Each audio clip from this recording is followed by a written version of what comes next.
প্রিয়জনের কাছ থেকে মূল্যহীন হয়ে গেলে নিজে থেকেই সরে আসুন।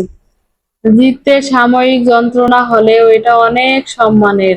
যদি বুঝতে পারেন কেউ হতাশায় ভুগছে, তাকে জ্ঞান বা উপদেশ দিতে যাবেন না। সে কি বলতে চায় সেটা শুনুন। এই সময় মানুষ উপদেশ শুনতে চায় না, সে চায় আগে তার ভিতরের কথাগুলো কেউ মন দিয়ে শুনুক। কাউকে অকারণে কষ্ট দিবেন না।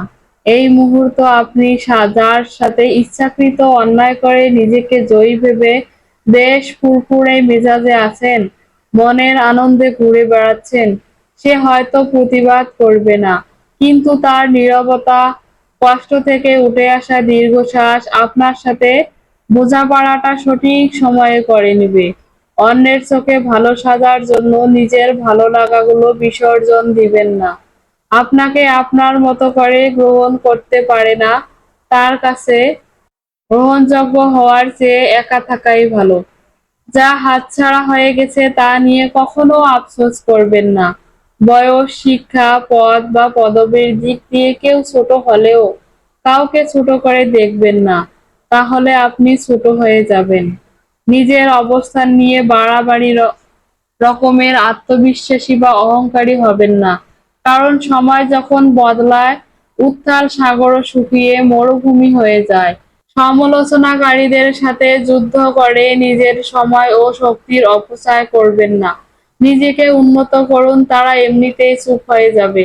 গাধার সাথে তর্ক করতে বা গাধাকে কিছু শেখাতে যাবেন না। গাধার পেটে ঐশী কিতাব চাপালেও গাধা গাধাই থাকে।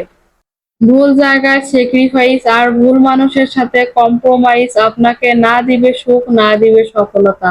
আপনাকে ডুবানোর ইচ্ছা নিয়ে কিছু লোক বসে আছে, যাদেরকে সাঁতারটা আপনিই শিখিয়েছেন। মানুষ সিংহলের প্রশংসা করে, কিন্তু আসলে গাধাকেই বেশি পছন্দ করে। পরের ক্ষতি করার নেশা যদি কাউকে একবার পেয়ে থাকে, নিজের অস্তিত্ব ধ্বংস না হওয়া পর্যন্ত তার হুঁশ ফেরে না। জীবন মানে জিপিএ 5 কিংবা ভালো বেতনের চাকরি নয়। আপনার জানাশোনা অনেকেই পাবেন যাদের জীবন সম্পর্কে জ্ঞান অসম্পূর্ণ, কিন্তু ঠিকই ভালো বেতনের চাকরি পেয়ে গেছে। সন্তানের জন্য বেশি বেশি সম্পদ জমা না করে সন্তানকেই সম্পদ বানিয়ে ফেলুন। একজন আদর্শ সন্তান আপনার জীবনের শ্রেষ্ঠ সম্পদ। পৃথিবীর নিষ্ঠুরতম সত্য হলো, আপনার উপকারের কথা মানুষ বেশি দিন মনে রাখবে না। কার কাছে আপনি কতদিন গুরুত্ব পাবেন সেটা নির্ভর করবে কার। সবাই ভালো থাকবেন, সুস্থ থাকবেন, সবার সুস্থতা কামনা করি।